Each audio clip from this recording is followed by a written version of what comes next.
Is the screen visible?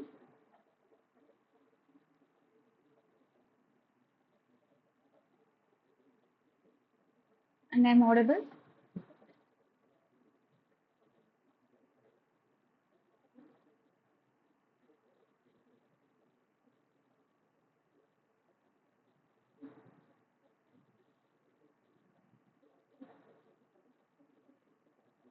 Okay.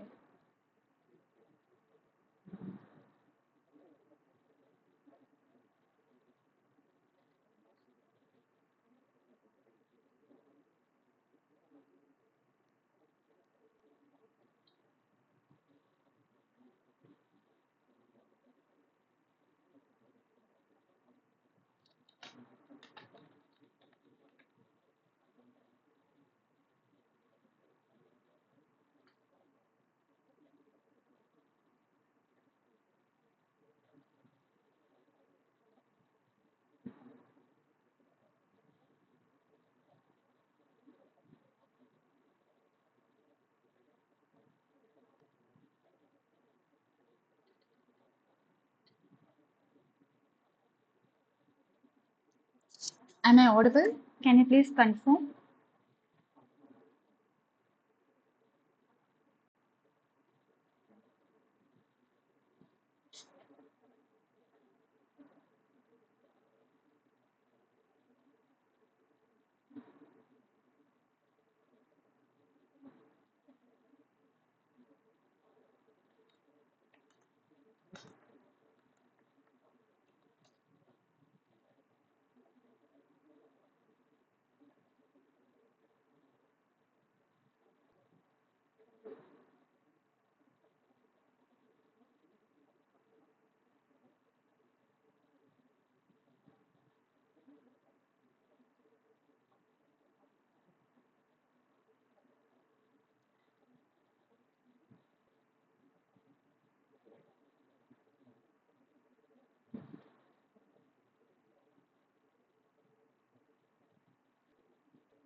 Okay.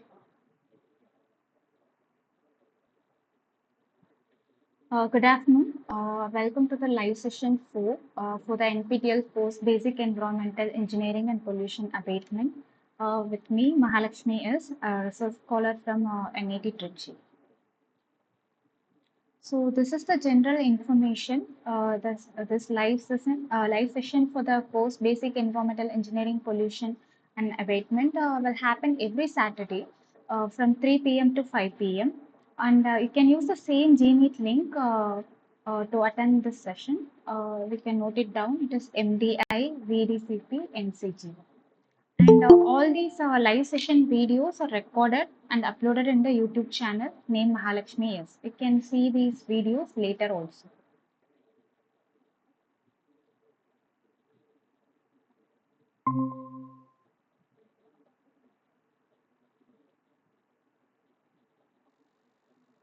Good afternoon. Can you confirm? Am I audible?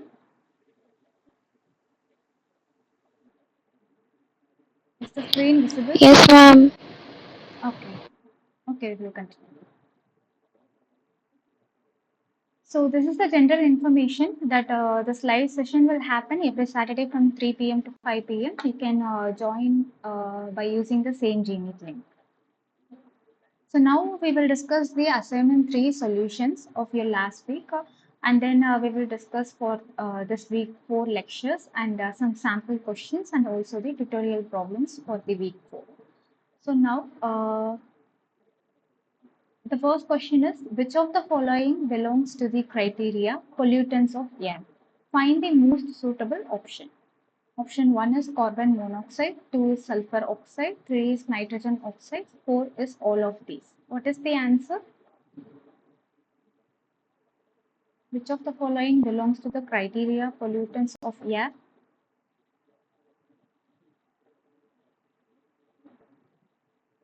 So the right answer is all of these. All the carbon monoxide, sulfur oxide, SOx, NOx. So all the three components are the major air pollutants. So the right answer is all of this. Next question is, which of the following hardness of water will precipitate after heating? Is it a non-carbonate hardness or carbonate hardness? Both A and B, none of these. So they are asking after heating, which of the following hardness of water will precipitate? So the right answer is carbonate hardness. So whenever you are boiling that wastewater, what happens is these carbonate substances will cause the precipitate upon boiling of the water. All the non-carbonate hardness will not be there. Next is which of the following operation belongs to chromatographic separation analysis? So among these methods, HPLC, UV visible spectroscopy, BET and XRD, which methodology is having the chromatographic based separation technique they are asking. So the right answer is HPLC. So HPLC is a high performance liquid chromatography. So in this liquid chromatography, we will be separating the components based on their size and their affinity with the column. So all the components are separated in the column based on its affinity or size.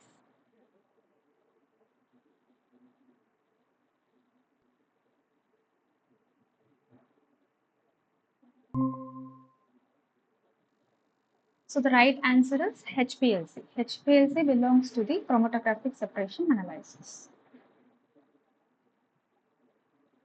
Next question is flame ionization detector is a part of which method? XPS, XRT, UV, GC. So flame ionization detector, the principle is once the component is ionized here by burning in the flame itself, so the ionized component will be detected according to the mass to charge ratio in the detector. Where it happens is the GC, gas chromatography. So in the gas chromatography only after separation of the gaseous components, each components will be ionized in this detector, detector's flame, and it will identify the particular gaseous component.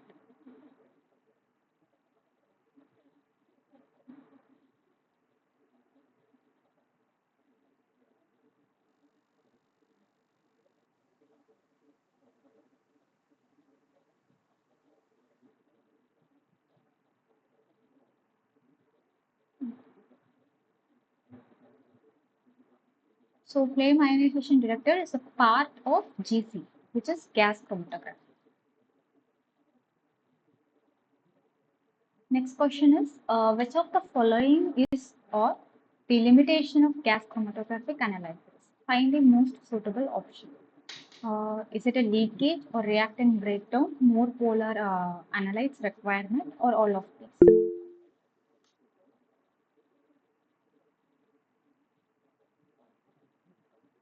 Voice is not audible. Okay.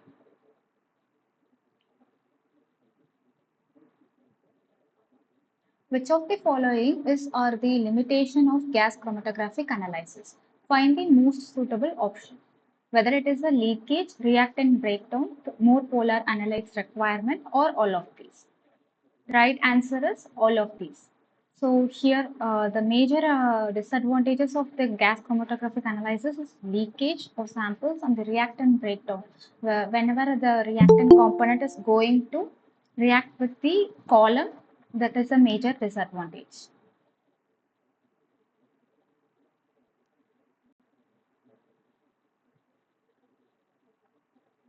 Next is a more polar analyte requirement. So that would be easier for separation of the component. But it is not always possible, right? So these are all the limitations of the gas chromatographic analysis. Next question is compounds which is normally analyzed by AAS, which is atomic absorption spectroscopy, or ICP-MS. ICP-MS is inductively coupled plasma mass spectroscopy. So which components are mostly analyzed by these instruments they are asking, whether it is a heavy metal or amino acid or carboxylic acid or ethanol. Mainly these amino acids, carboxylic acid, ethanol, these kind of substances are analyzed mainly by using the HPLC. Only the heavy metals, trace elements, all these components are preferably measured in the AAS or ICP-MS. So the right answer is heavy metals. Next question is, which of the following is the correct formula for Beer-Langer's law? Where this law is being used, in which type of instrument?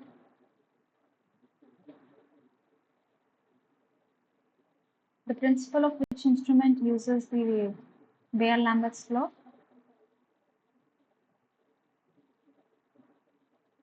It is UV visible spectrophotometer. Okay, so that only uses this Beer-Lambert's law. The right answer is E is equal to A by Cl, where E is the molar absorptivity, and A is the absorbance, and C is the concentration, L is the path length. So based on this formula only, how much amount of unknown substance is present in our sample, particular component is measured indirectly by measuring the absorbance. Next question is FTIR stands for. This is very easy. FTIR stands for Fourier transform infrared spectroscopy. And this is a simple problem. So the question asked here is find out the DO in aerated air, aerated water at 25 degrees Celsius in a treatment plant. KH of oxygen at 25 degrees Celsius is given as 1.3 into 10 power minus 3 m per atmosphere. So 1 molar O2 is equal to 32 gram per liter. This is the thing we know. Okay. We have solved the similar problem in last class also.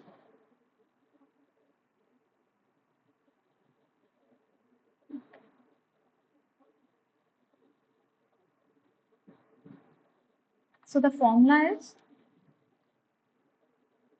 we use this Henry's equation, which relates the partial pressure with the Henry's constant and the oxygen concentration, right? So whatever given here is KH is given, Henry's constant is given, which is 1.3 into 10 power minus 3. And we know the partial pressure of oxygen in atmosphere is constant, which is 0.21 atmosphere, right? So the only unknown thing is the oxygen concentration. So it can be obtained by multiplying the Henry's constant with partial pressure of oxygen. Here in this problem it is given as 1.26. Now here in this problem it is mentioned as 1.3. So instead of 1.26 we have to substitute here 1.3. So 1.3 into 0.21 is 8.73. That is the right answer. So like this, they can also give the oxygen concentration and they can also ask for KH, Henry's constant, or vice versa. They can give KH and ask you the oxygen concentration. Only thing you have to keep in mind is this formula. KH is equal to O2 concentration divided by the partial pressure of O2. Next question is, the concentration of thorium in monazite sand is 0.05 microgram per liter. So the concentration of a particular element in a sand is given in the unit of microgram per liter. And how much amount of thorium is present in 100 kg of sand? So here the units are very different. So the concentration is given as microgram per liter, right? But here the sand is given as 100 kg. So we have to convert this unit. For that only they have given the key point, like the bulk density of the sand is 1650 kg per meter. We already discussed that bulk density is the volume occupied in a particular container, right? Say for example, uh, this is a beaker in which you are filling the soil samples, the sand samples completely. First, you have to measure the empty beaker weight, and then you have to completely fill this beaker with the sand, and you have to measure the weight. So you have to subtract and find what is the uh, weight of the particular sand in that particular container. Okay, then you have to divide that weight with volume of the container in which we are measuring. So this only will give you the bulk density. So now the bulk density BD is given. And you also know what is the weight of the sand need to be calculated, which is 100 kg, right?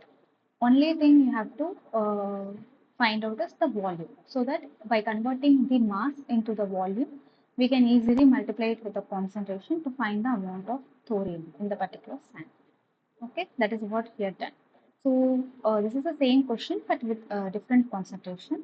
So for 100 kg of sand, you have to convert in the basis of volume.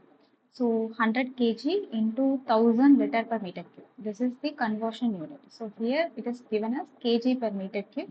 So we know that 1 meter cube is equal to 10 power 3 liter, right? So they're multiplying with, it with 1000 liter per meter cube. And what is happening here? To find the volume, so volume goes here and VD comes here. Weight divided by bulk density. So 100 divided by 1650. For unit conversion, just multiplied with 1000. So now the volume of sand is calculated as 60.61 liter. And now to find the amount of thorium in the 100 kg. Now 100 kg sand is equivalent to 60.61 liter. That is what we have found so far. Now to find the concentration of thorium in it, here it is in the question it is 0.04. Now we have to multiply with 0.05. This is our new question. So if you multiply 0.05 with 60.61, you will get the answer 3.03. So this is how you have to find.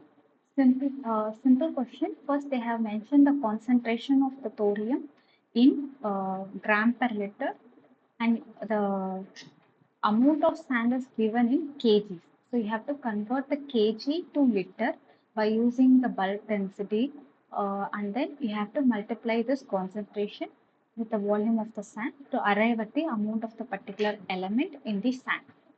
Okay. So far we have discussed the assignment 3 solutions. Do you have any doubt?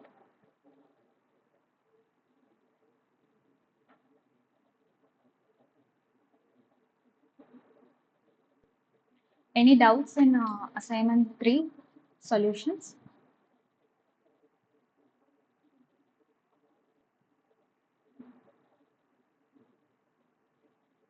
Okay.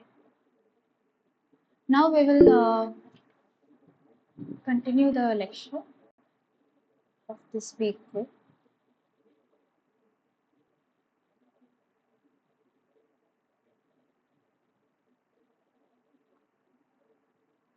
So this week we have the topics like what is the gaseous pollutant and water pollutants and air pollutants, solid wastes. All these are how they are measuring these things.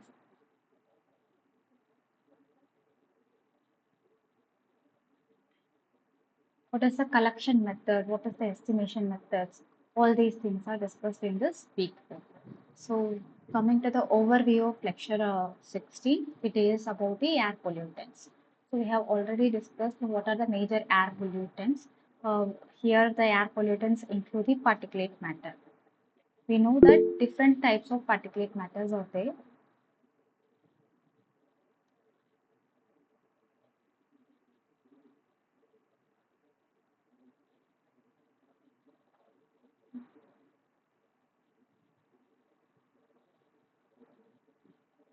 We have different particulate matters are there, which are commonly called as PM 2.5,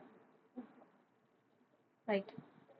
Those are the very fine particles which can be ingested and it can also affect respiratory organs and can also get mixed into our blood system, right?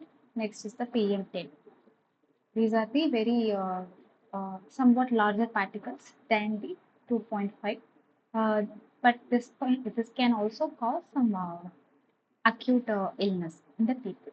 Okay, so like this, different particulate matters are there. Then the SOx, sulfur oxides and nitrogen dioxide, nitrous oxide, NOx pollution, and the carbon dioxide, carbon monoxide, and some other volatile organic compounds. So all these are the major constituents for the air pollution. So now how these air pollutants are being sampled, that is what discussed here. So whenever the gas pollutants are released from the particular industry or the particular area, there are different sampling methods. The first one is the grab and integrated sampling. So it is collected from the particular area by just capturing it. And then next is the absorption in the liquids. So here it is absorption. So absorption means it is taken into the some liquid. It can be either by the physical interaction with the liquid or by the chemical interaction with the liquid. For example, they can also use caustic soda, different kind of chemicals to capture the particular gas. So what happens? The particular gas will be entrapped. It will be absorbed in the liquid. Next is the adsorption in the solids. So here what happens? It will be completely absorbed in this liquid. It can either react or it can sustain in the particular liquid matter. But here in this case it is different. Absorption is efficient for a longer period of time. But since adsorption is a very weaker interaction, what happens is it is very less used method. Adsorption is if this is a solid material, just the particular particulate matter is absorbed over the material. It is not having any reaction over it. It's just absorbed on the top. No reaction will be there. And next is the freeze out sampling. This is also used not very often because the gaseous pollutant has to be condensed to a very lowest temperature. It is an energy intensive process. So these two are not highly used. Most commonly used one is the if it is very simple one, it can be collected by grab and integrated sampling, or else it can be collected by absorption of the liquids. Next is the collection of particulate matter. So these are in the case of gaseous pollutants, and in the case of particulate matter, uh, we have already discussed some of the methods. Just we will see the overview. The first one is the sedimentation. So sedimentation is a gravity-based settling method, right? So it is applicable only for the somewhat coarse particles. So coarse solids will be getting settled down. So the particles more than 10 micron is separated and collected in this sedimentation method. Next is the tape sampler. So it will be having the rolling thing, and it will be passed from one end to the another end, and in this tapes only all the particulate matter will be attached and it can be collected at a particular period of time. Next is the high volume filtration. So this is used for the particles in the range of zero point 0.1 to 20 micron. So it is a little broader range. It can be used for a smaller particle also, somewhat large size particulate matter also.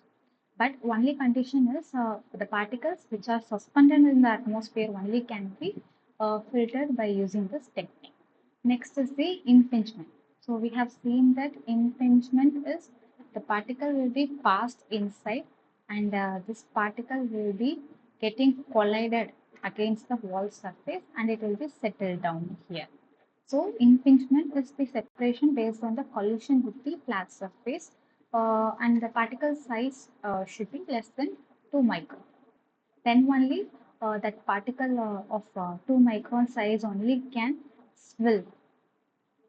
So the velocity is very important for this separation. So if the size of the particle is very less, it can very forcefully get collided against the flat surface and it can be easily separated. Next is the electrostatic precipitation. So in the case of electrostatic precipitation, there will be a charged plates. So whenever the particles are passing through this electrostatic precipitator, the particular particle will be getting charged. One is to charge it, one is to decharge it. Wherever it is getting decharged, it is having a collecting plate. There in the collecting plate, this particular matter will be getting collected so that later it can be scrapped from that. Next is the thermal precipitation. This electrostatic precipitation is suitable for the particles of size 0.01 to 20 micron. And the thermal precipitation here by providing a temperature gradient, different range of temperature, these particles are collected. So it is suitable for the particles of size 10 to 0.01 micron. So we have now discussed how the gaseous pollutants are sampled, and then how the particulate matter are getting collected.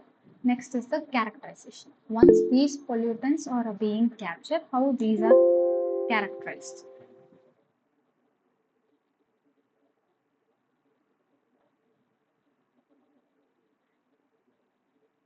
Voice is not clear. Uh,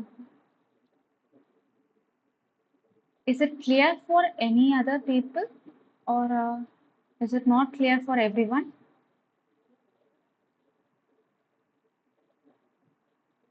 Can anyone else could confirm?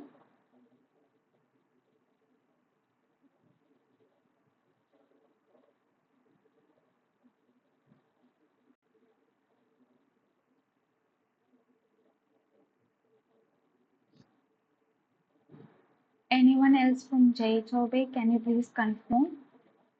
Is it same for everyone?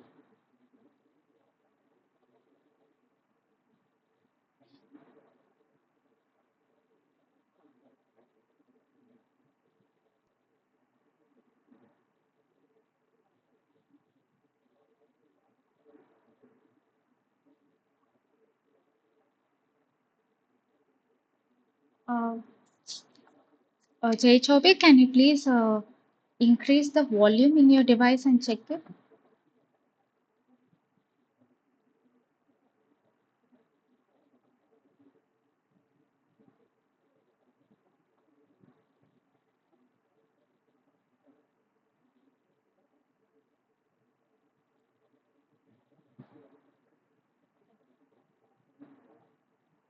Please check your system volume.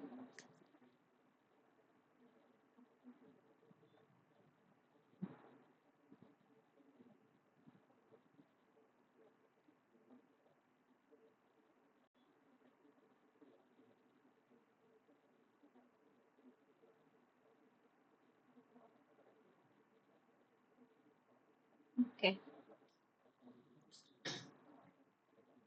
I'm talking loudly, but it is not audible to you. Okay, I will talk little louder also. I hope it is audible. So far we have seen the sampling methods and then how to collect the particulate matter. And now we are going to discuss the characterization. So we are going to check the characterization of the different gaseous pollutants. Majorly used methods are the GC, gas chromatography, HPLC, high performance liquid chromatography. We have seen the principle of this GC and HPLC in the earlier class. So we know that both are chromatography based techniques. In GC, the gaseous components are getting separated. In HPLC, the liquid components are getting separated. That is the major difference between the GC and HPLC. And the non-volatile substances cannot be separated in the GC. Since its principle is it will convert, it will burn the sample, and all the volatile matters are getting separated and the components are identified. So it is not suitable for the non-volatile substances. But in the case of this air pollutants, GC is suitable. And in the case of HPLC, when the gaseous pollutants are captured in the liquid, those liquids can be uh, checked in using the HPLC to identify the gaseous pollutants. Next is the AAS and ICP-MS. So AAS is the atomic absorption spectroscopy. So in this one, based on the amount of light absorbed and light transmitted only, this is also going to work. But individually, we will be having a follow cathode lamp. For each element detection, we will be having a specific lamps. And the same is applicable for ICP-MS. But here the flame is not just a flame, it is an ICP torch. So plasma is used for burning the samples.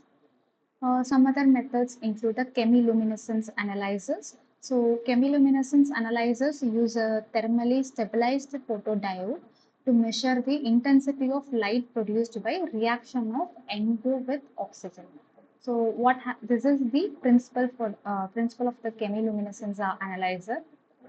Here we can see that first we have a sample. Our sample is NO2 will be converted into NO first. Next we have the air. From the air, with the oxygen in the air, what we will be doing is we will be generating the ozone. So ozone is generated. Now what happens is the NO and O3 will get reacted in the reaction chamber, and then the photodetector will give the output signal here.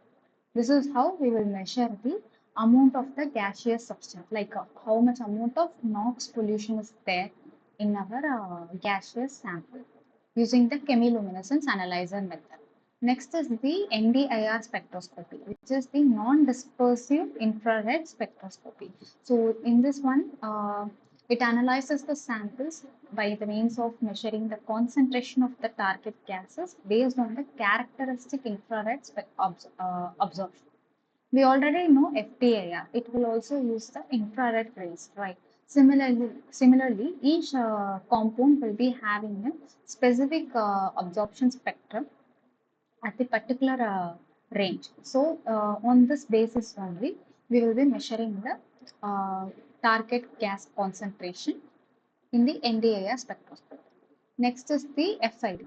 So in the case of flame ionization detector, which is the one of the component of gas chromatography.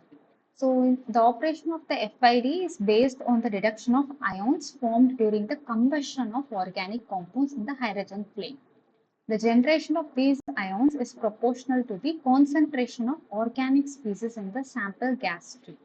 So this is the working of the FID. If you see, we will be passing the hydrogen gas. So this hydrogen gas is the fuel for burning of our sample. Okay, and from the GC column, the sample is coming in here. Okay, what happens before this is there will be a sample injection port here, and then there will be a mobile gas flowing here, and here in the GC column all the samples will be heated, and it will be slowly moving through the column based on its affinity and size in this column. Okay, after it is coming out of the column, all these gaseous pollutants will get burnt. All these will be get burnt in the flame, and then all these will be ionized. These ions will be surpassing these collector, and finally it goes to the detector based on the charges. Based on the charges, these ions are detecting it.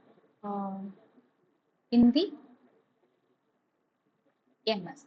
So here what happens is FID is detecting the amount of carbon atoms.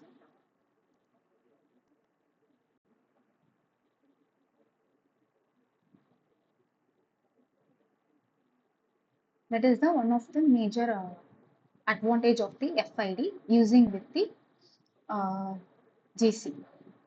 And then these ions are proportional to the concentration of the particular organic species in the sample gas stream. And this is the principle of ICP. So this is the ICP torch. This is not the entire working principle of ICP-MS. What happens here is nebulizer gas flow. So this is the mobile phase here in the case of ICP. So what happens here is there will be a magnetic coils and the RF coils. Uh, because of this electromagnetic and current waves in the presence of organic gas. Most commonly used gas is organic gas. All these are getting charged, and it will form a plasma here.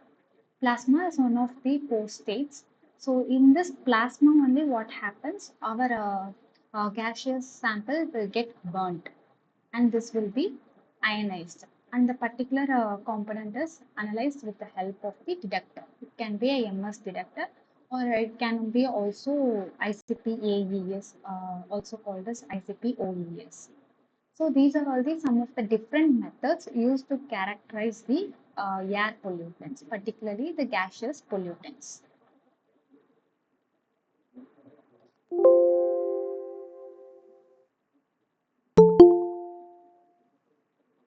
It is okay. Okay.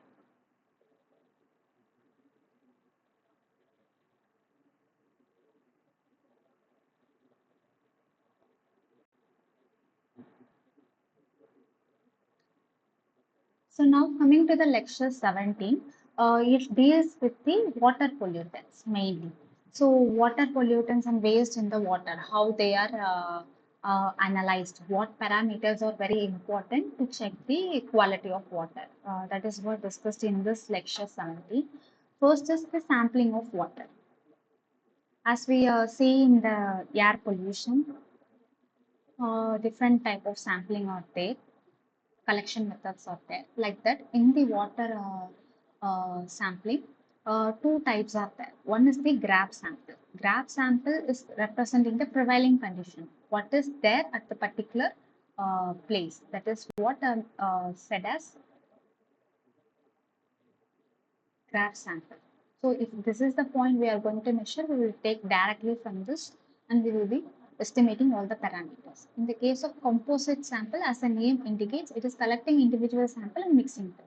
So if we want to analyze how much the river is polluted means, we will take from different streams of the river.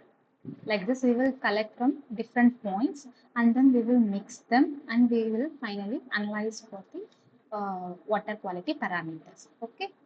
So now, in the case of parameter analysis, different parameters are there. Each parameter can be analyzed using a standard methods, ASTM procedures, and for analysis method also involves different types. You will see some basic methods. First important thing is the dissolved oxygen, DO. Oxygen is very important. If the dissolved oxygen gets decreased, all the aquatic life will be exhausted in the water. We have already seen this one, right? Oxygen sac curve. So initially, once the contaminant is there, waste or getting mixed in the river stream, what happens is the DO level. This is the DO axis.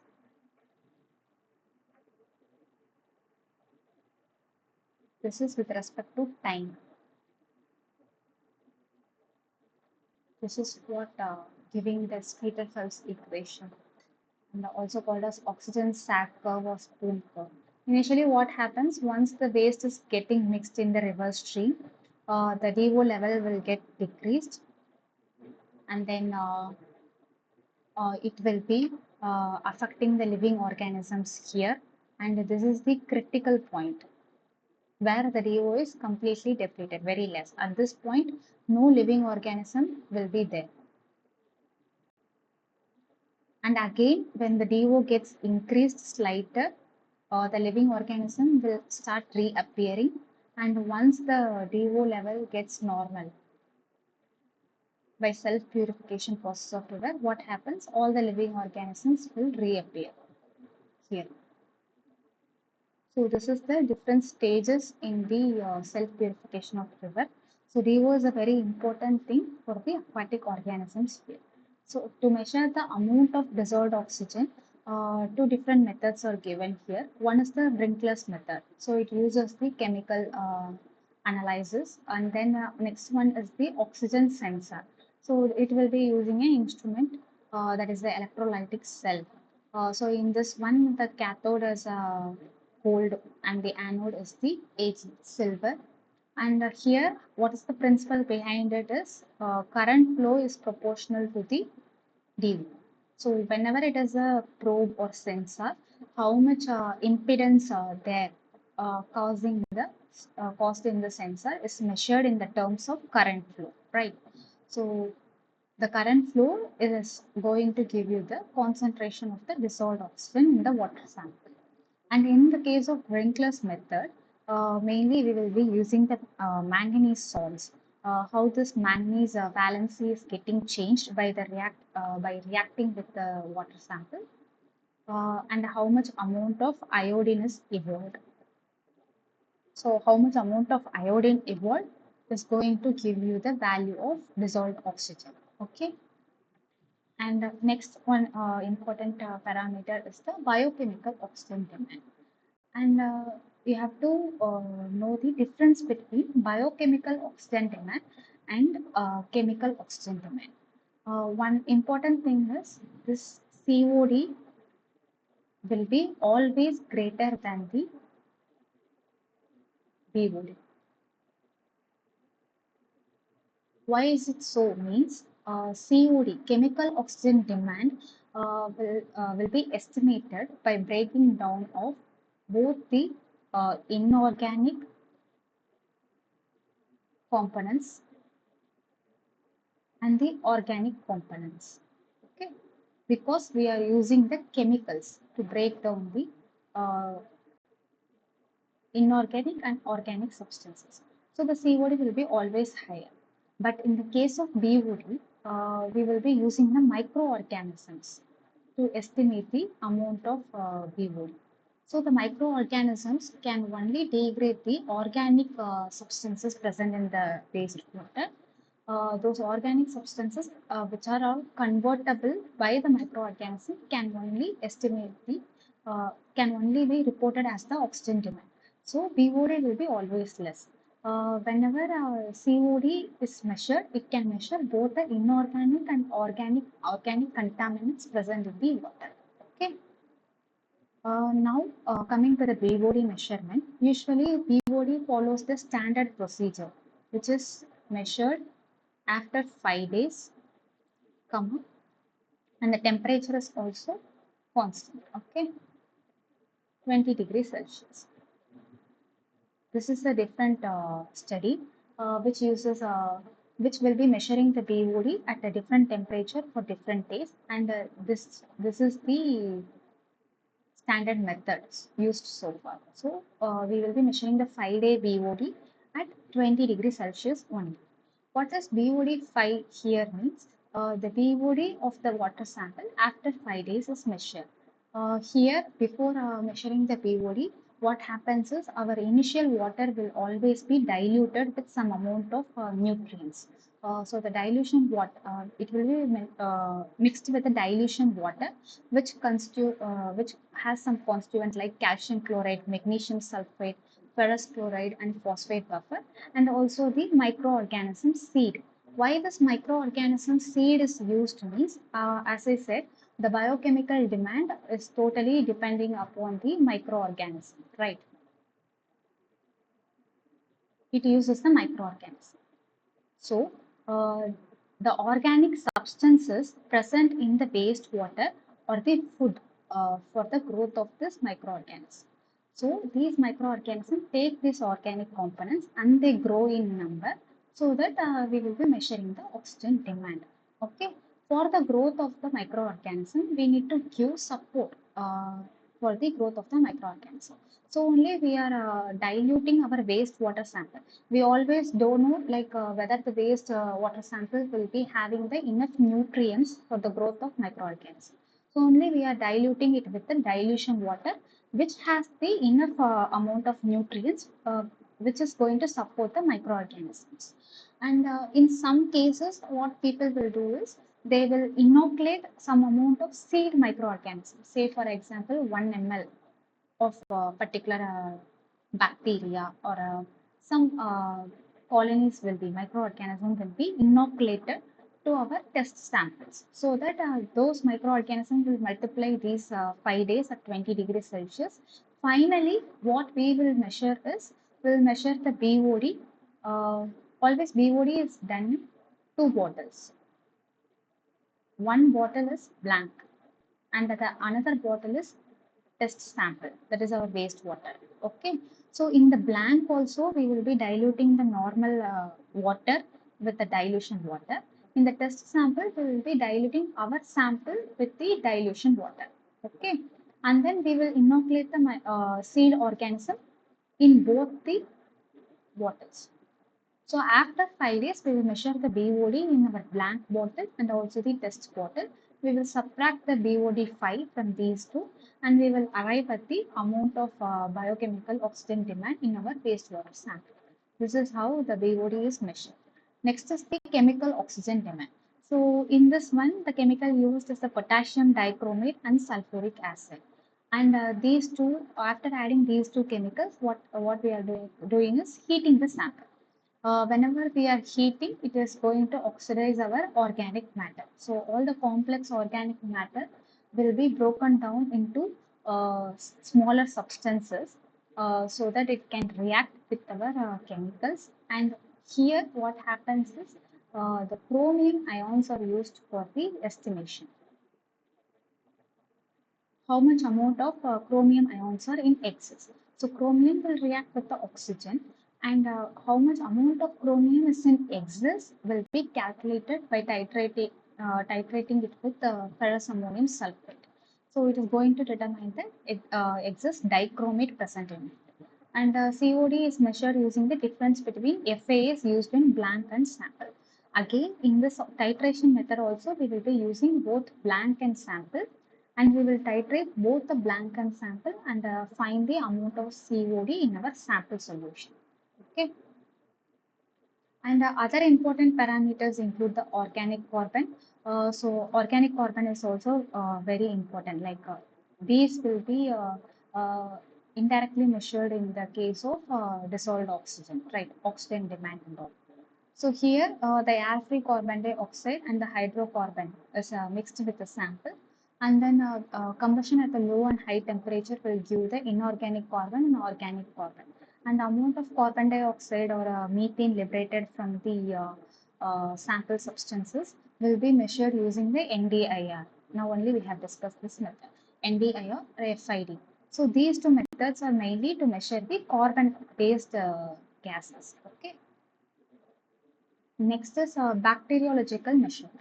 Why this bacteriological measurement is very important means before discharging some waste into the river bodies, the treatment plant will always measure all these parameters. And after it is getting discharged in the river also, people will check the quality of water, like whether it is suitable for drinking purpose or it can be used for the irrigation purpose or it is not suitable for anything at all means. So the water is classified into different categories. For classifying it, one of the very important thing is the bacteriological measurement. So in this one, the indicator microorganism used is the coliform bacteria. So why this coliform bacteria is chosen apart from many other things means it is a non-pathogenic bacteria and it is a very good indicator. It can be easily measured. The measurement technique is very simple. One of the methods is the membrane filtration. We have to filter the water and from the membrane we will be take the sample and in the nutrient media we will be inoculating it and we will measure the colonies in the media. One of the technique is membrane filtration technique and another technique is the MPN technique. MPN is the most probable number. So it is a chemical based technique like we will be having different set of dilution. At different dilution, we will have the samples, and with this, we will be adding different chemicals, and we will be testing the positive tubes and negative tubes. With the help of number of positive and negative tubes, these positive and negative are specific to the microorganism. Say, for example, whether it is salmonella positive or negative. If we are checking for salmonella means, then we have to use the particular biochemical assays and we will be estimating the salmonella presence or not. So that is what the positive is indicating. If it is positive means salmonella is present. If it is negative means salmonella is absent.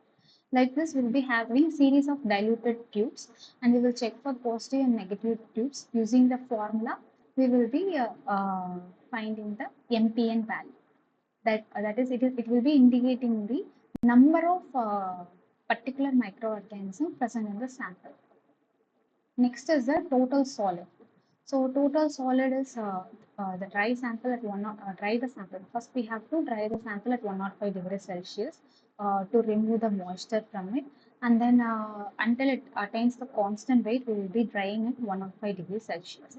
Next, what happens is this total solids will be ignited at 550 degrees Celsius in the muffle furnace to estimate the volatile solids. It is also very simple. I have already told you like different kind of solids are there. Like first we will be filtering our sample. We will pour the sample and we will filter. Whatever is going through this filter, it will be having the dissolved solids, right? It will be having the dissolved solids. Whatever is present here in the funnel, in the filter paper is suspended solids. And this dissolved solids, when you evaporate it completely, precipitates will be formed here. And in this suspended solids, whatever is suspended in this paper, when it is taken and burnt in the muffle furnace, some amount of substances will be volatile in nature. Those will be burnt off at 550 degrees Celsius. By measuring the weight difference of the filter paper before and after keeping it in the muffle furnace, you can estimate the total volatile solid content in it.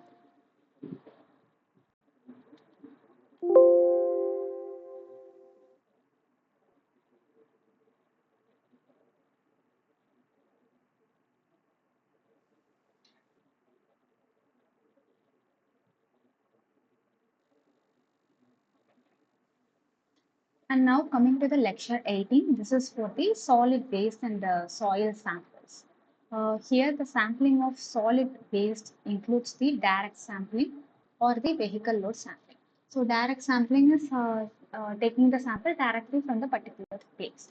And vehicle load sampling is like municipal waste are collected from one area to another area. They are transported through the vehicle. And from one particular dumping site, we will be collecting it from the vehicles. And next is the methods of sampling. So methods of sampling include the random sampling, systematic, stratified, and quartile.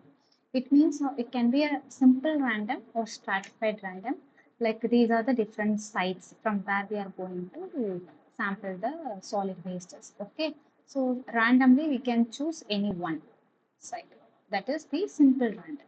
And here the stratified random method is we are just dividing this area into four parts like this, and then we are selecting from, for this quadrant we are selecting randomly from this side, and for this quadrant we are selecting randomly from this side. Like that we are dividing and then selecting it randomly. So some systematic ways there. So it is called stratified random. Next kind is the zigzag, like we can go zigzag like this. Next is the systematic sampling. So systematic is at an equal distance from one point to another. Like this, systematically we are deciding and collecting the samples. Next is the quartering. Quartering is mostly done for the soil samples. So what happens is we will take soil sample mostly at the depth of 10 to 15 centimeter in the V shape. And once the samples are collected like this, what we do is it is divided into quarters like this. It is divided into quarters, and each quarter is selected and again divided to analyze the solid wastes in it. Next is the properties which are measured in this solid waste samples. So coming to the physical property, one of the important one is density. So in the case of density, it is further classified into absolute density, envelope density, and bulk density. So in the absolute density, the volume of pores is not included. Okay, it will be excluding the volume of pores and of the interparticle spaces. These two are excluded. And in the case of envelope density, the pore volume is included, but the particle space is not included. But in the case of bulk density only, both the pore volume and the interparticle spaces are all included. So most of the uh, solid waste will be measured mainly for the bulk density only. How much space it is going to occupy. That particular kind of waste, how much space it is going to occupy in the land is important before dumping the wastes. Okay. Next parameter is the particle size. We need to know what is the size of the particle. For that, simple method we are using is the sieve. So in the sieve shaker, we know like different sieves will be there. So we have a PAS standard for the sieves. So the size of the sieve will be sieve mesh will be decreasing in the decreasing order. So whatever collected in the top will be the larger particle. Whatever collected in the bottom will be the smallest particle. Like this, in the sieve, according to the size, the particles will be separated. And another thing is the particle size analyzer. So it is a high-end instrument. It will be measuring the size of the particle based on the diffusion or diffraction method. And next commonly measured parameter is the proximate analysis. So in the proximate analysis, what are the components measured is the moisture and volatile matter, ash and fixed carbon. This composition is analyzed in the proximate analysis method. What is happening here is, if you see, sample is as received. Okay, we are taking some sample. This is as received. It will be containing all the moisture as ash, volatiles, and fixed carbon. Okay, once it is dried at 105 degrees Celsius, okay, all the moisture will be evaporated, right? And then it will only contain the dry ash free moisture. Okay, it is a combustible part. Next, what happens? We are going to remove the volatile matter. First step is at 105 degrees Celsius, moisture will be removed from the solid samples. And in the next step, at 950 degrees Celsius, when the sample is ignited in the muffle furnace for 7 minutes in the absence of oxygen. So we are heating the sample only in the absence of oxygen, so that the innate volatile contents will be getting evaporated, removed from the solid substances. Okay. So now after this, the weight is measured. That weight corresponds to the volatile matter content in it. Next is the ash. So to measure the ash, what we will do is we will be doing the combustion. Like again in the same muffle furnace, in the presence of oxygen, what we do is we will be burning it. Okay, at 750 degrees Celsius. So whatever left out is the ash. Okay. Finally, the fixed carbon content is obtained by subtracting the moisture, volatile matter, and ash percentage from 100. So when you subtract all these three from 100, you will obtain the amount of fixed carbon in it. Okay. Next is the ultimate analysis. So this proximate analysis, we need to know the steps. Like this order is very important. First is the moisture, second is the volatile matter, third is the ash. Finally, the fixed carbon is obtained indirectly. In the case of ultimate analysis, we will be measuring the CHNS, okay, amount of elemental carbon, hydrogen, nitrogen, sulfur, and oxygen is measured indirectly. Okay. So in the presence of pure oxygen and high temperatures of 990 degrees Celsius, all the carbon easily burned to become the carbon dioxide. What happens is all the carbon will be converted into carbon dioxide. Next, all hydrogen will be burned to become the water. Hydrogen will be forming the water molecules, and all the nitrogen will become N2 gas, various nitric oxide. So nitrogen will be mostly inert and will be removed as the nitrogen only. Okay, N2 gas. Next is the sulfur. Sulfur will react and form sulfur dioxide. Okay. For this one, we will use the high purity helium as the carrier gas for the ultimate analysis. So in this CHNS analyzer, also called as the elemental analyzer, that is the instrument name. In this instrument, we can measure this elemental composition, and this peak corresponds to the amount of nitrogen, carbon, hydrogen, and sulfur present in our solid waste sample. Okay. Next is the lignocellulosic composition. This is also one of the important property of the solid waste to be estimated. Like we are generating higher million tons of waste. Okay, so each and every individual will be producing the waste in million tons. Okay, so all these wastes cannot be just dumped. Some can be dumped, and mostly we will be trying to recover the energy from this waste. So some can be converted into heat energy,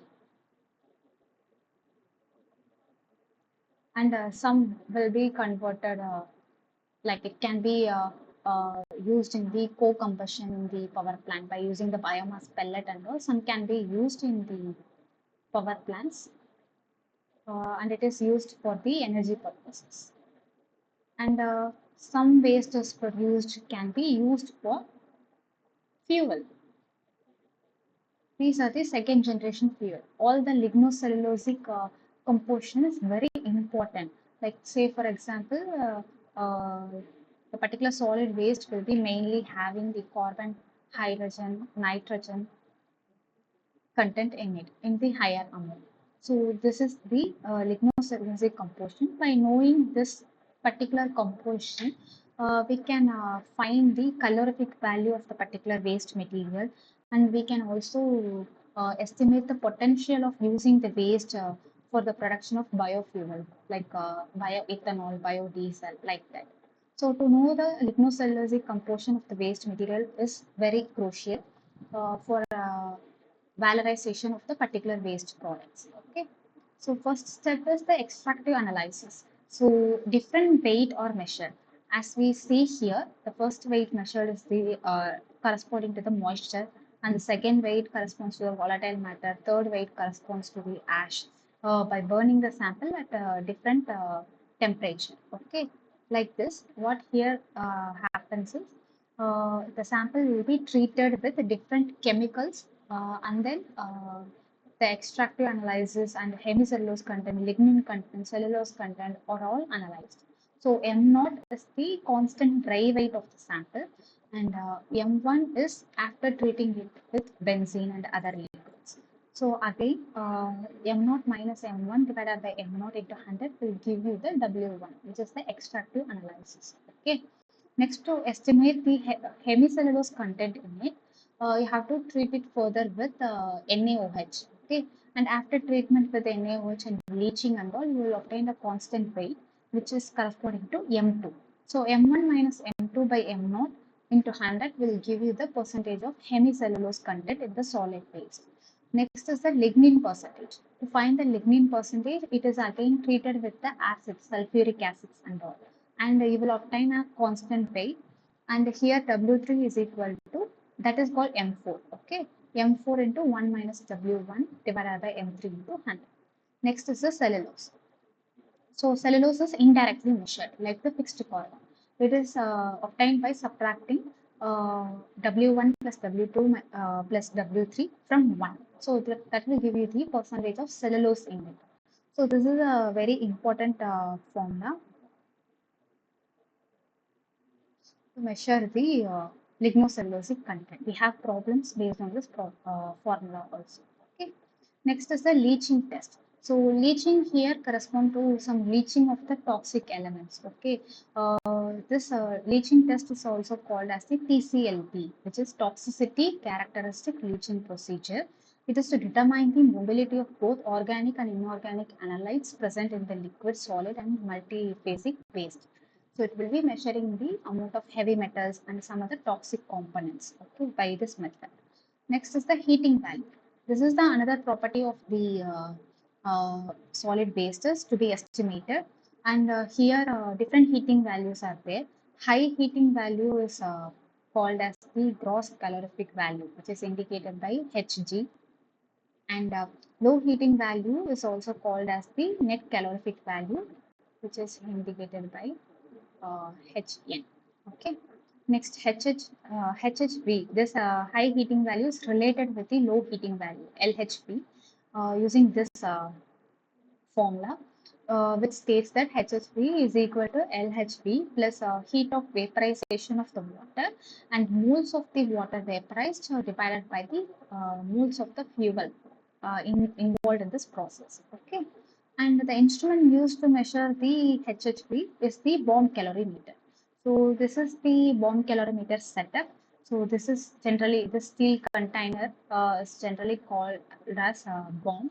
Okay, and it will be having a sample holder. Inside this sample, if it is a solid substance like powder and all, we can directly keep the substance here.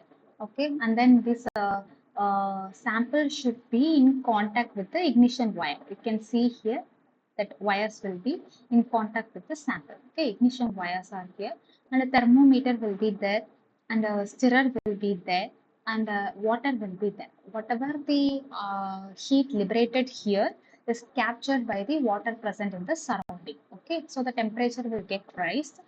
Based on the temperature difference and the specific heat capacities, we will be measuring the heating value of the particular sample. Okay, one main thing is we will be passing the oxygen and the ignition will happen here, and from the ignition wire the sample will also get ignited and the it will be vaporized. Okay, for solid sample we can directly place the samples in the cups. In the case of liquid sample, what we will do is we can put the liquid sample into a capsule. Okay, inert capsule, so that that capsule will be in contact with this ignition wire, and it will make sure that liquid will get burnt easily. Okay, next coming to the lecture 19. So this lecture deals with the environmental laws and regulatory frameworks, and it has many laws mentioned in this. You can read it there itself. Some of the important things are given here. Protection of environment as stated in the Constitution of India. Many articles are there. Some of them are 48A, 51 AG, 21 and 47. And next, some important acts include the Environmental Protection Act, which is established in 1986, and the regulatory framework. Who is going to regulate all these things? The MOEFFC. We have seen this earlier itself. And the CPCB and SPCB is Central Pollution Control Board and the State Pollution Control Board. Apart from this, one of the regulatory bodies is the EPA. EPA is governed by these CPCB and SPCB. And one more thing is we have discussed EAA. So, as a precautionary measure, we will be doing the environmental impact assessment in this. And this is MOEFFC. These are the some uh, FCs. Regulatory framework, regulatory bodies or authorities, and apart from these regulatory bodies, some international and global organizations also concerned about the protecting the environment. Okay. So now we will discuss the sample questions for this week assignment. The first question is, which of the following technique is used for the collection of gaseous pollutants? Is it sedimentation, electrostatic precipitation, thermal precipitation, or absorption in liquid? What is the answer?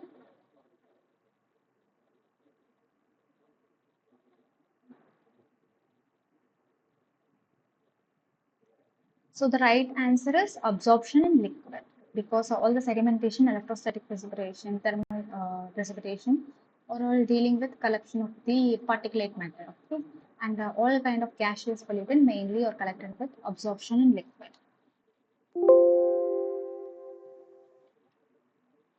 There.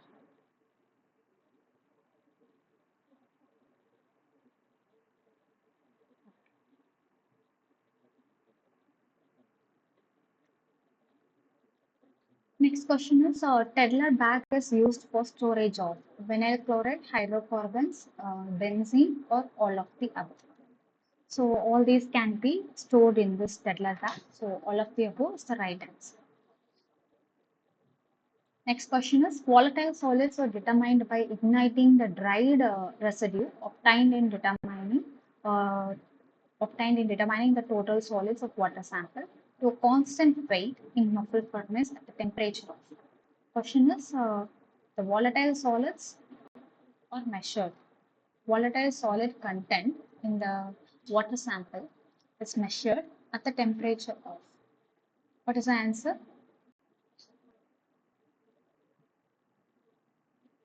We know 105 degrees is for removal of moisture. 550 is the right answer. It is to measure the volatile solids present in the water sample. Next, which of the following instrument is primarily used for the measurement of trace metal concentration in water sample? Trace metal concentration. This is a repeated question. So the answer is atomic absorption spectrophotometer. Mainly the metals are measured using this method, AES. Next is Brinkler's method. So Brinkler's method is being used for measurement of which parameter? So Brinkler method is based on the I2, iodine content, which gives the amount of dissolved oxygen. Next question is, which of the following factors affect the hydraulic conductivity of porous media, which is the flow of water? Okay, which property is going to affect? Particle size, fabric, pore geometry, all of the above. The right answer is all of them. All these three properties are going to affect the hydraulic conductivity of porous media. Next question is, which point of ash is the temperature at which the ash resulting from the burning of waste forms a solid, which is also called as clinker by fusion and agglomeration. Right answer is the fusing point. So at this fusing point of the ash only, what happens is the solid waste forms the clinker. Okay, by fusion and agglomeration. Agglomeration. Okay. So that is one of the method and a physical property of solid wastes. And here, this one we have already discussed, right? Identify the primary use of equipment. What is this equipment? Uh, do anyone know the answer? What is this equipment? This is a safe shaker, okay? It is having the different mesh. Okay, that is what we were talking about earlier. So it is going to measure the particle size distribution. Okay, so the coarse solid will be present here and the finer solids will be present here. Based upon the size of the particle is getting separated in this machine. Okay. Next question is match the organization, their roles. So these are the different organization and these are the different roles of the organization. You have to match them. First one is IPCC, which is the Intergovernmental Panel for Climate Change. So this IPCC will be dealing with what role? They are asking. So the right answer is they will be providing the policy makers with regular scientific assessment on climate change and its implication in future risk. Next is UNEP. So UNEP is the United Nations Environmental Program. So their role is to catalyze and encourage the international and national action for more effective management of the environment. Next is, you all know, EPA, Environmental Protection Agency. Their main role is to create the standards and laws which promote the health of the individual and the environment. So the right answer is 132. So this is a problem. To determine the water equivalent of a bomb calorimeter, 1.6 gram benzoic acid sample having the heating value of 6,318 calories per gram was used. The experiment produced a net corrected temperature rise of 4 degrees Celsius. Acid titration required 11.9 ml of standard alkali solution and 8 centimeter of par 45C10 nickel chromium fused wire. This is just the name of the ignition wire. Okay, you can just consider it as the wire length was consumed in the firing. Determine the water equivalent of the bomb calorimeter. So we need to find the water equivalent of the bomb calorimeter. That is the question. For that, they have given the amount of sample. The weight of the sample is given, which is 1.6 gram, and the heating value of sample is 6,318 calories per gram. And the temperature shift happened because of burning of the sample. The water temperature is raised by 4 degrees Celsius. And then the acid used for titration, acid volume is given, and then the length of the wire ignited in the firing process is mentioned as 8 centimeters. All the data are given.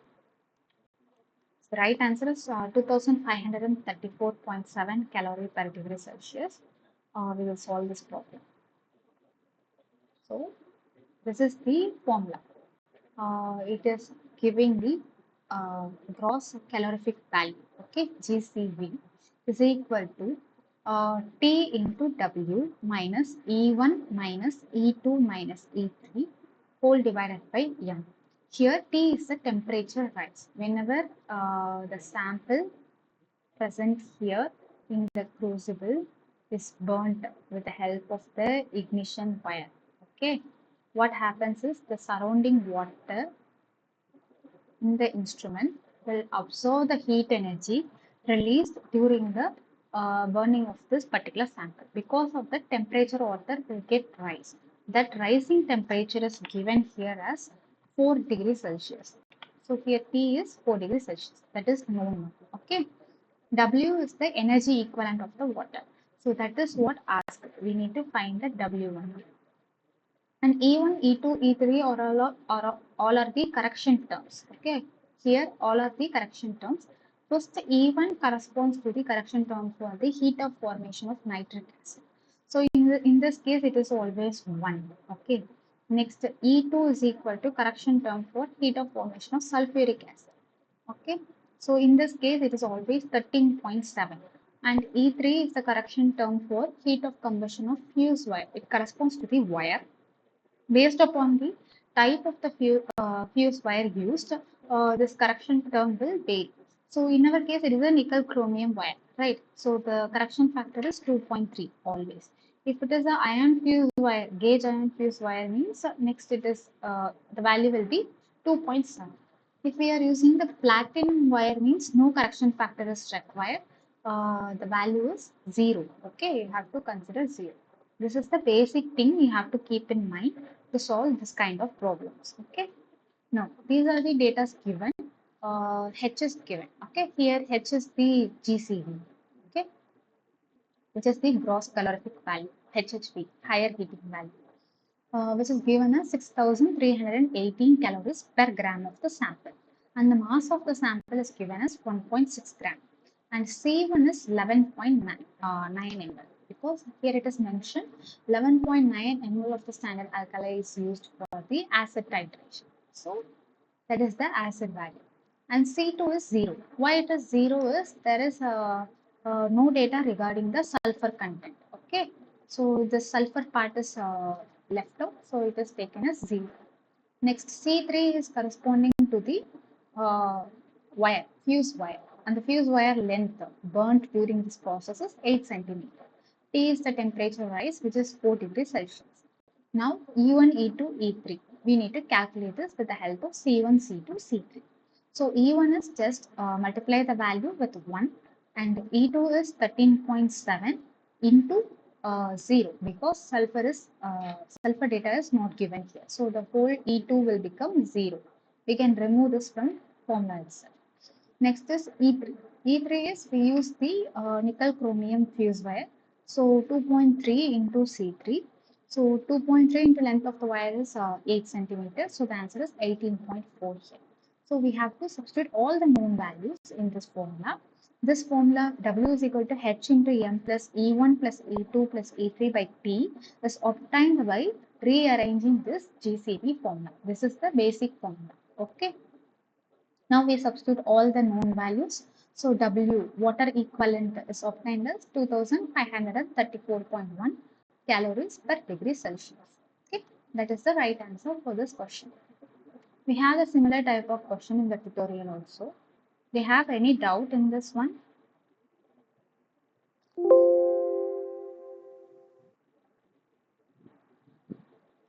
Any doubt in this question?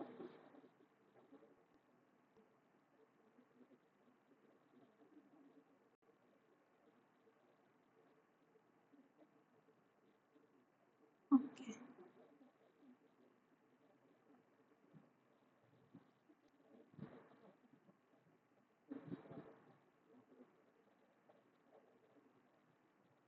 So now we will solve some tutorial problems and similar problems of this kind. Okay.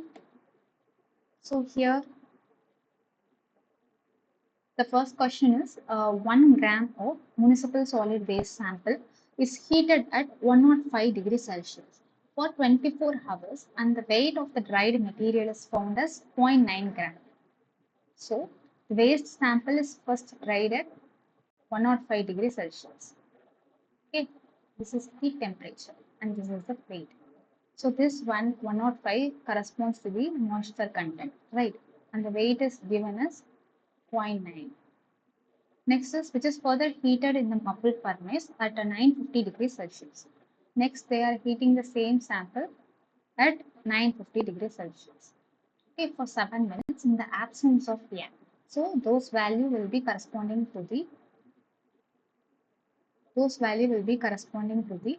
volatile matter content. Okay, and the weight loss is found to be 0.3 gram. Weight loss is found to be 0.3 gram. Okay, not the current weight. Weight loss is 0.3. So in this one, 0.3 is lost. So 0.6 will be there. Next is the remaining material is cooled with the lid cover. When the temperature reaches to uh, ambient temperature, its lid is open and it is further heated in an oven at 750 degrees Celsius for half an hour in the presence of oxygen. When it is heated in the presence of oxygen, that amount corresponds to the uh, ash content. Okay. So the residual mass of the material found is 0.14 gram. Finally, what is there is 0.14 gram. So the difference between this is zero point 0.3, which corresponds to the volatile matter amount. So in this question, they have directly given the weight loss as 0.3. Sometimes after this, the weight obtained is 0.6. It is given like that means you have to subtract these two to arrive at this 0.3. That is the weight of the volatile matter. Okay.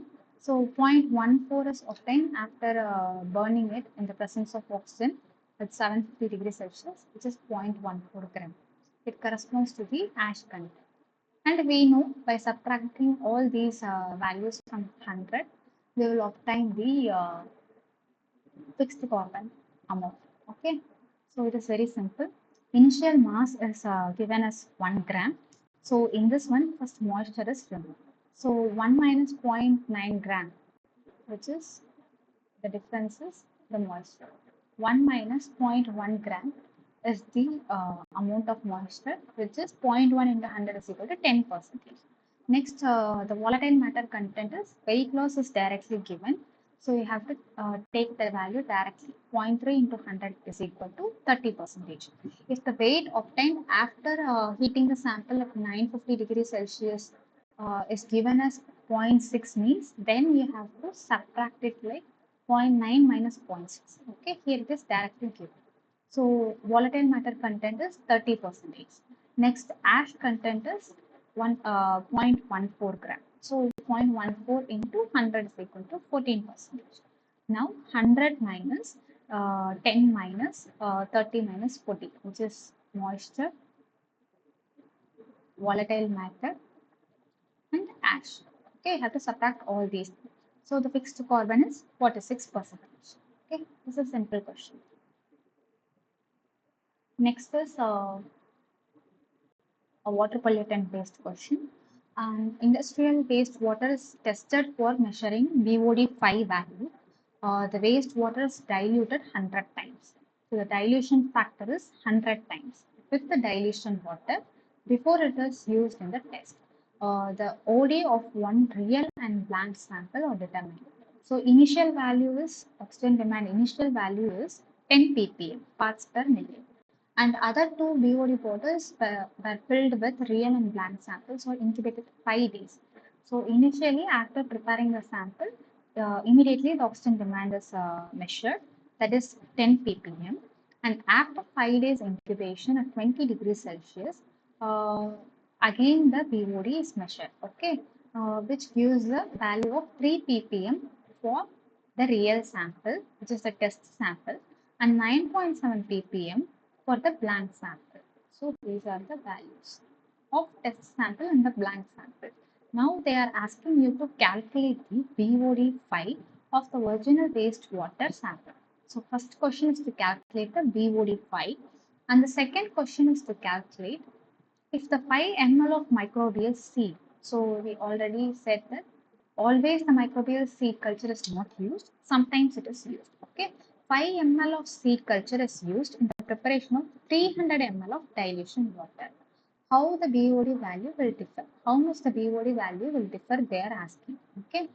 So to determine the BOD phi, this formula is constant, which is BOD phi is equal to D into DO, dissolved oxygen at the day 0 minus dissolved oxygen at the day 5. For the sample, we have to subtract the same for the blank from the sample. Okay, here D is the dilution factor. It is given as 100. Now we know the initial DO at 0 and 5 days for the sample also, which is 10, and for the blank initial and final value also 10 ppm and 9.7 ppm. You have to just substitute the values. So after substituting these values, you will obtain the value of BOD 5, which is 100 is the dilution factor, 10 is the 0th day BOD for both the blank and the test sample, and 3 is the BOD 5 for the real sample, and for the blank it is 9.7. So after substituting it, you will obtain BOD 5 is equal to 670 ppm. So the next question is, if the microbial culture is seeded with our test sample, how the BOD value will differ, they are asking. So for that, only thing you are including extra in this formula is the F. So this F will be included whenever you are adding some seed culture to the wastewater sample in the biochemical oxygen estimation. Okay, and all other things are same. So this F is the ratio of seed volume in dilution solution to seed volume in BOD test on the seed. Normally this F is considered as the 1. Okay, so only we are avoiding this formula and we are taking this general calculation. If it is included means then you have to calculate the exact value of F from the given question. So now it is given like 5 ml of the seed culture is used for 300 ml of dilution water. Okay. So for 300 ml, 5 ml is used. And we know that 100 time dilution is there. So 100 time dilution means they are telling like 3 ml of real wastewater sample is added with 297 ml of dilution water to prepare this one. Okay. So this is the amount of real wastewater sample taken, and this is the amount of dilution water used. Okay. So the total volume will be 300. But in this 300 ml, only 3 ml is your only 300 is your real wastewater sample. Okay, and it is given as for 300 ml 5 ml is used, and for 297 ml how much amount of seed will be there. This is how you will calculate the F. So in this also 5 will be there, in this also same amount of 5 will be there, but you have to just divide and find the ratio of this one and that one. Okay, which is equal to 1.01, and this 1.01 is substituted here in F, and again if you multiply this 670 into 1.01, you will obtain 669.1 ppm. Okay, there is no much deviation between these two things. Yeah. And the next question is, it is based on the lignocellulosic content problem. Okay, we'll use those formulas here. So the question is 2 gram of dried agricultural waste is leached with benzene and ethanol mixture in 2:1 ratio at 60 degrees Celsius for 3 hours.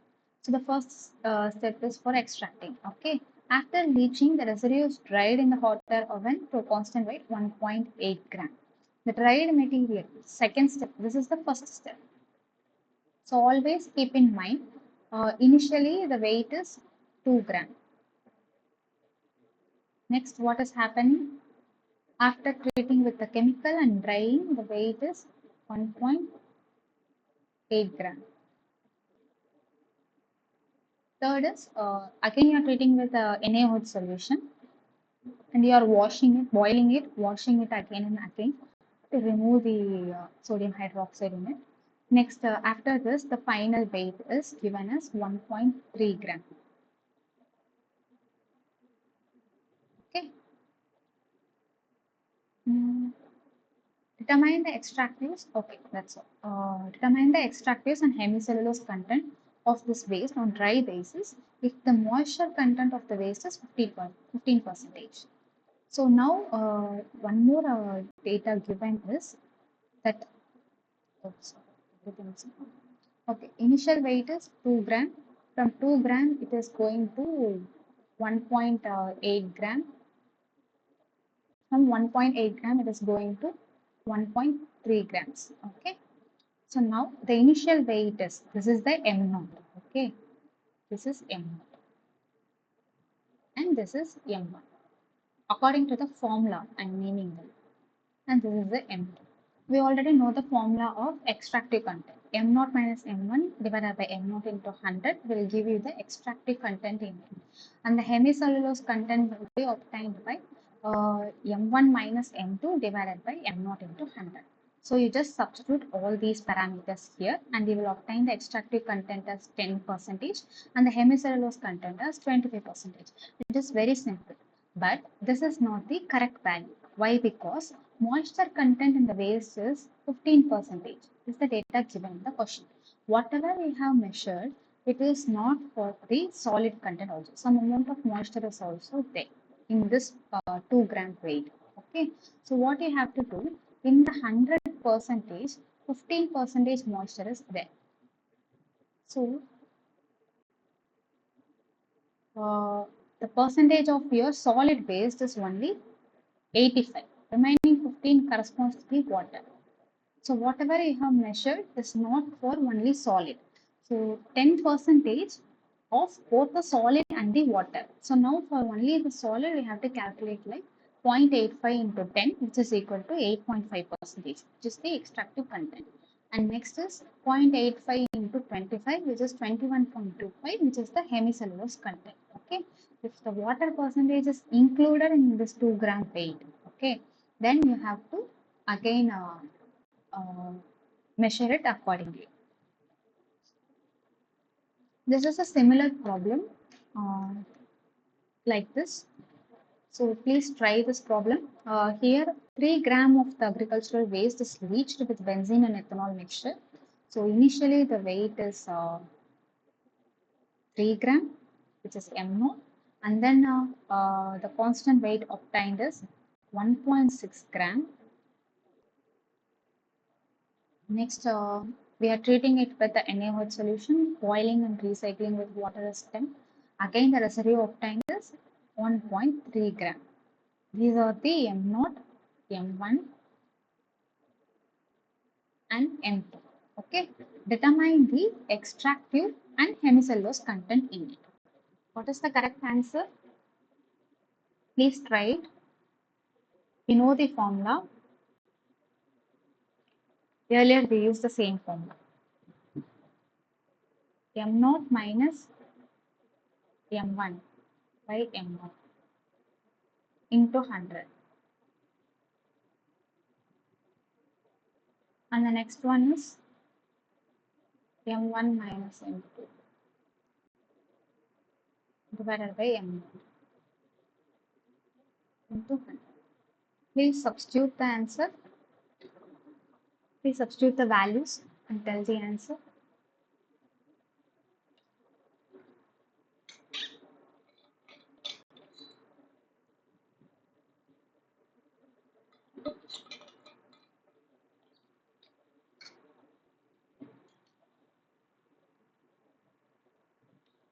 What is the right answer? Which is the correct option?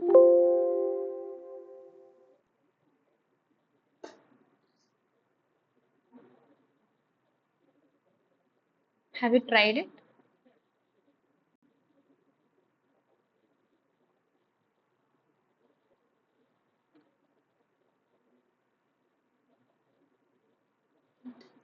Okay. The answer is option A.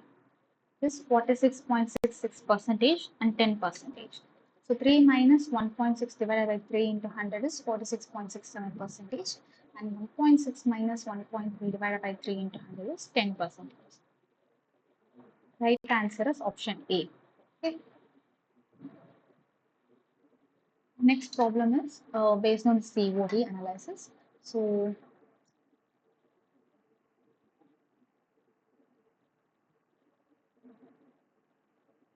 here the COD analysis of wastewater sample is carried out through the chemical method using the potassium dichromate solution as a reducing agent. Excess dichromate is titrated against ferrous ammonium sulfate FAS. 100 ml of wastewater is used. So the sample volume is 100 ml.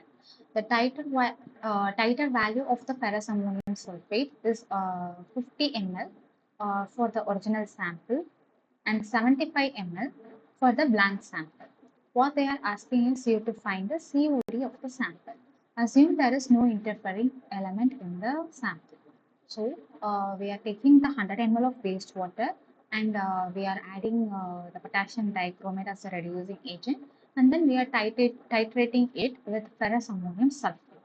Okay, and for that, after titration, for the sample, we have used 50 ml of FAS for titration to observe the color change. And for the blank sample, we have used 75 ml of ferrous ammonium sulfate.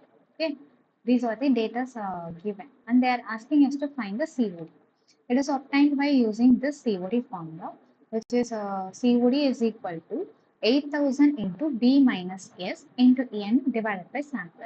So here B is the volume of FAS used in the blank. For blank, how much amount of FAS you are using. And S is the volume of FAS used for the sample. In the case of sample, how much titrating solution you are using. And N is the normality of FAS.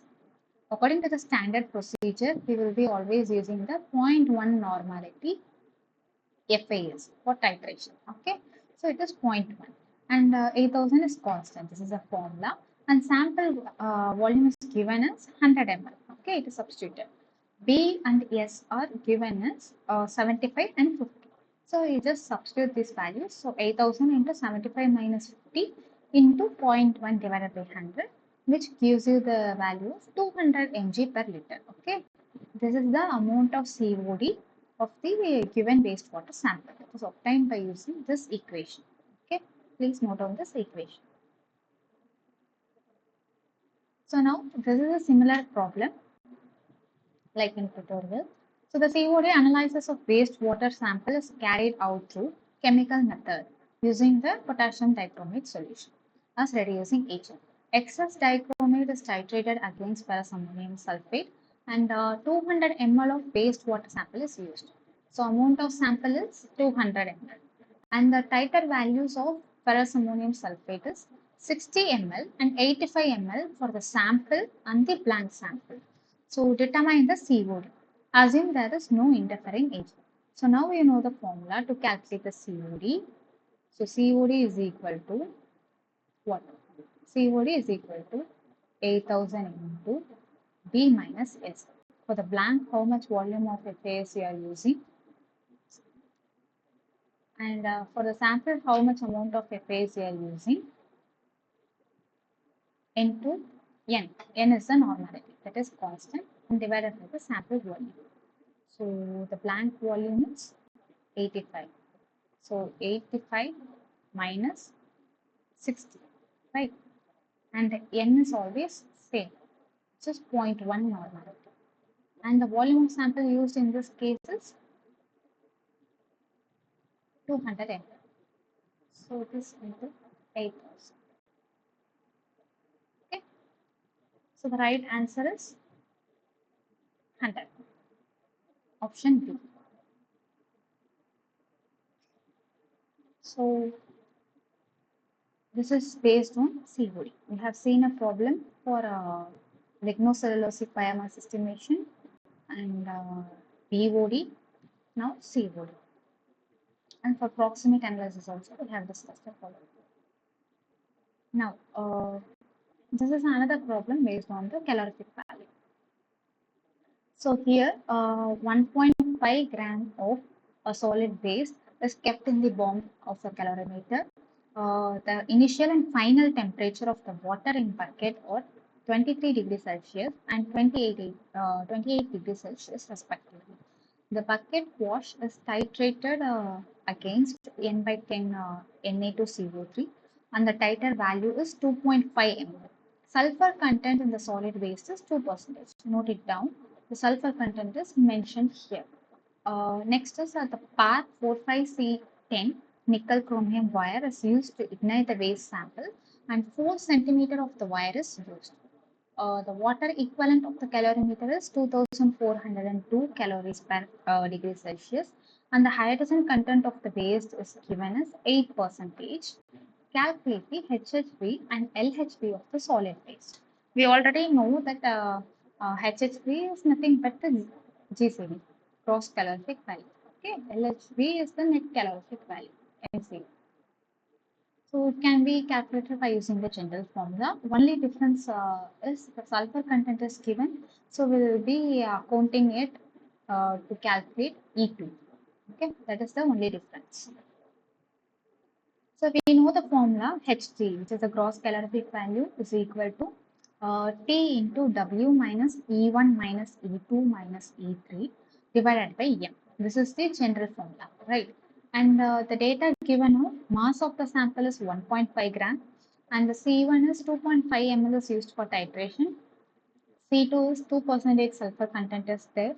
C3 is the wire length ignited is 4 centimeter and the temperature is initial and final temperature are given.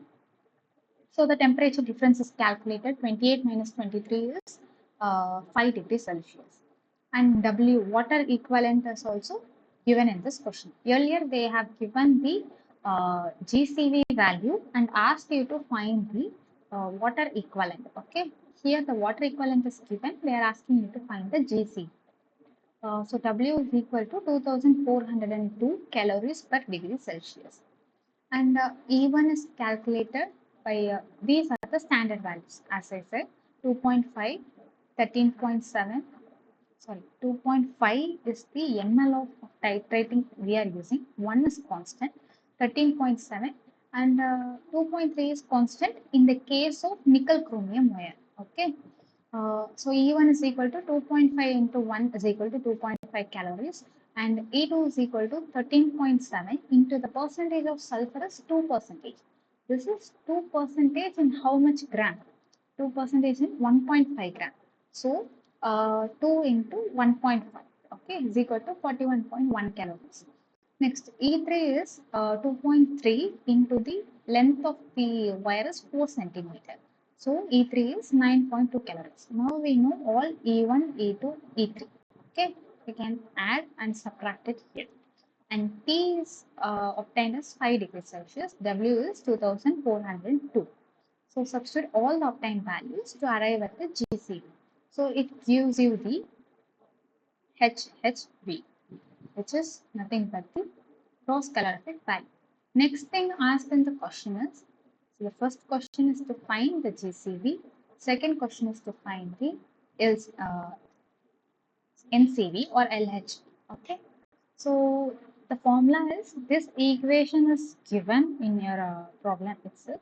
You have to just substitute the values of the gross calorific value and here H given as the hydrogen content in the waste. Okay.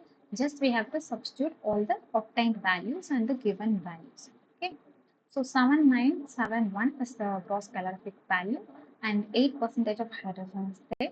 So it can obtain the NCV or LHP as 7570.59 kilocalories per kilogram.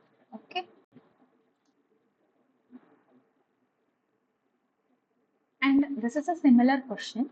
So in this one, they have given like 1% of sulfur is there. Okay, a solid phase with 1% of sulfur is combusted in the home calorimeter. The temperature of the bucket water increases from 26 to 28 degrees Celsius. So the temperature rises only 2 degrees Celsius, right? The water equivalent of the calorimeter is 2402 calories per degree Celsius and 1 gram of sample. The weight of the sample is just 1 gram. 1 gram of sample is used for the test and a PAR 45C10 wire is used for ignition. Out of the 10 centimeter wire, so for 1 gram sample, they are using the PAR nickel chromium wire. And out of this, 10 centimeter wire is used. Okay, see this one. Out of 10 centimeter wire, 2.6 centimeter is unused. So you have to calculate the used wire by subtracting 2.6 from 10. Okay. Till now, they have given the length of the wire combusted always. Okay. Here it is given indirectly. Like out of 10 centimeter wire, 2.6 centimeter is unused they are telling. What is the length of the wire used? That is what we will be substituting for E3 calculation. Next is to titrate the calorimeter. Washing 24.2 ml of 0.0709 normality sodium carbonate is required. To calculate E1, the volume of titrating solution is given, and we need to calculate the gross heating value of the paste. GHV is asked here. Okay, consider the thermometers are working perfectly, so no other errors are there. So E1, to calculate E1, we have the volume of titrant, which is 24.2 ml.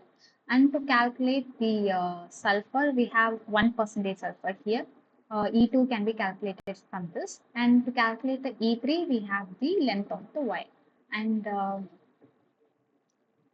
then water equivalent of the calorimeter is also given. So W is also given here. Water equivalent is given. And one more thing is the temperature rise. T is also obtained from the temperature difference. Now we need to do the calculations. Okay. So we know that GHV or HHV or GCV is equal to T into W minus E1 minus E2 minus E3 divided by EM. Okay. T is 2 degrees Celsius. 28 minus 26 is 2. And W is given as 2402 calories per degree Celsius. And E1 is 24.2 ml. This will be multiplied with 1 only. Okay, just taken as it is. So 24.2 and E2 is 13.7, which is the standard value. Okay, into percentage of sulfur is 1%, and the weight of the sample is also 1 gram. So 13.7 into 1 into 1. And E3 is calculated by 2.3 is constant. Length of the wire used is 10 minus 2.6. Okay, we need to solve this one. And the answer is 4749.08 calories per gram.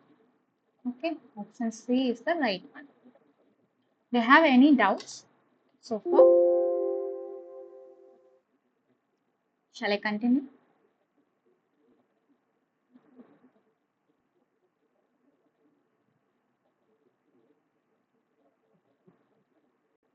Any doubts?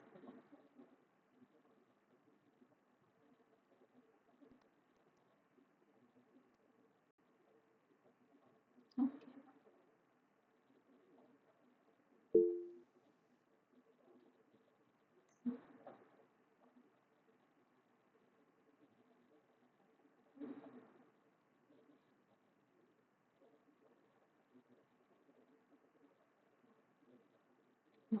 Okay.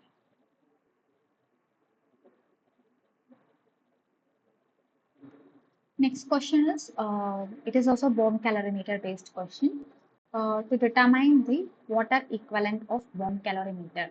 Okay, here 1.1651 gram of benzoic acid sample is used, and the HHP is already given. Okay, HHP is 6318 calories per gram, and the experiment produced a net corrected temperature rise of 3.077 degrees Celsius. So the temperature rise T is also given, HHP is given, okay, which is Hg, and this is the mass, right? Mass of the sample is also given, and the titration reagent volume is also given, 11.9 ml of standard alkali, and 8 centimeter of the nickel chromium fused wire was consumed. Always note this point, whether it is consumed or used. So if it is only used means, then you have to calculate the length of the wire consumed in the firing. Okay, here it is consumed. So 8 centimeter is the length of the wire. We are going to substitute. Next is determine the water equivalent. Okay, this is similar to the previous problem. So they are asking you to calculate the W from this one. We know the general formula. What is the general formula? GCV is equal to temperature rise into the water equivalent minus E1 plus E2 plus E3 whole divided by the mass of the sample. Okay, this is the general formula. Now we need to find the W. So you have to rearrange this formula, which is you have to keep only W here. What happens is this N will go there. So this GCV is mentioned here as H. Okay, so H into M. We are writing with respect to W on the one side. So H into M. Next, all these minus will become plus when it goes that side. So H into M plus E1 plus E2 plus E3.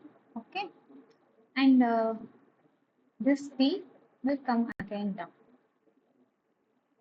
Okay, this is how you have to rearrange the formula. If GCV is given, then the question will be asking you to find the water equivalent. Okay, and if water equivalent is given, then the question will be asking you to find the GC. Okay, so you can remember only this formula. Based on the question, we can rearrange it. Now, in this question, H is given as 6318 calories per gram, which is the HHP of the sample. M is given as 1.1651 gram, which is the mass of the benzoic acid. Okay, and C1 is the titration volume, which is given as 11.9, and C2 is 0. Why C2 is 0? Because C2 corresponds to the sulfur. No sulfur data is here, so no correction is required. Next, C3 is 8 centimeter. So 8 centimeter of the wire is used, and the temperature difference T is given as 3.0770 degrees Celsius. So with C1, C2, C3, we are going to calculate the E1, E2 and E3. So E1 is equal to same 11.9 means we will take it as 11.9 itself. Next, C2 is 13.7 into the C2. 13.7, C2 is 0. So E2 will become 0. No E2 is there in this problem. Next, E3 is, we are using the nickel chromium fuse wire. So this is the standard value, right? 2.3. If it is a platinum, it is 0. Okay. So E3 is equal to 2.3 into C3 is 8. So 2.3 into 8 is 18.4 calories. So you have to add all these things, which is 11.9 plus 18.4, and H into M. H is 6380 into M is mass of the sample 1.1651, and the temperature rises 3.077. If you solve this one, you will obtain the value of water equivalent as 2402.1 calorie per degree Celsius. Okay.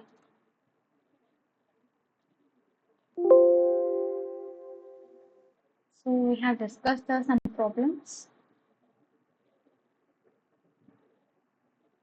Few problems in the assignment 3 solutions, and for this week lecture we have solved these kind of problems. Like first problem is based on the water equivalent, okay, of the bomb calorimeter. We know the GCV formula. Always remember these things. Please note it down. GCV formula is constant. From this, you have to calculate E1, E2, E3 using C1, C2, C3. E1 corresponds to the titration volume used. Okay, it can be taken as it is. And E2 corresponds to the sulfur content. Okay, so the sulfur content should be always multiplied with M. So M is the mass of the sample. Don't forget to multiply it with the M. Okay. If it is not given in the question, it is E2 is taken as 0. Next, E3 is corresponding to the amount length of the wire consumed, okay, which is 2.3 for the nickel chromium and 2.7 for the gauge iron fuse wire and 0 for the platinum wire. Please check for the specific type of fuse wire given in the problem and select the correction factor. Okay. Now either the GCV is given and W is asked, or W is given and GCV is asked. This is one type of problem. And next one we have seen is the proximate analysis based problem.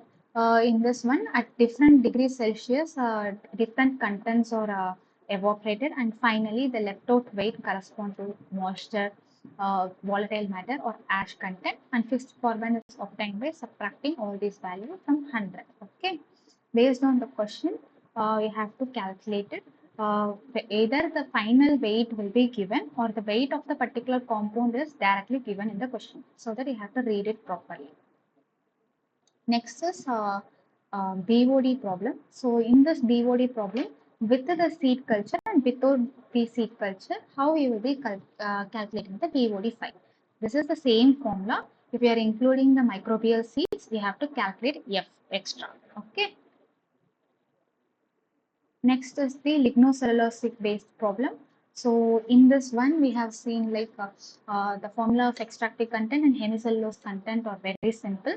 Only thing to look for is whether the sample is totally a dried sample, or if it is having the moisture percentage, then you have to subtract it from 100 and find the percentage of solid, and we have to multiply that percentage with the obtained values. Okay, to arrive at the original amount of extractives and hemicellulose content in it. Next, this is also a similar problem, but without any moisture content. And this is a COD based problem. To arrive at the COD, we have to use this formula 8000 into P minus S into N by sample volume. And in this one, you have to just directly substitute the values to obtain the COD. This is also same. Next is again a calorific value based problem. In this one, one more extra thing is the LHV is asked to calculate for the particular solid phase. The formula relating the LHV and HFV is given here, and the hydrogen content is also given. So you have to substitute all the value and find this one. Okay, this is the extra thing in this question. And this is also a similar problem asking you to calculate the gross heating value. Using this formula, you can measure it. Only thing is, you have to note down whether sulfur is given or not. Okay. And the length of the wire used for combustion, particularly. If you see this question, this much amount of wire is used to ignite the waste sample they are telling. And in this question, out of 10 centimeter, only 2.6 is unused. Okay, remaining is used. So these things we have to note down. And again, calorific value based problem. That's all. So we have seen these many problems today. Thank you for joining today's session. If you have any doubts, you can ask. If you have any doubts in today's problem,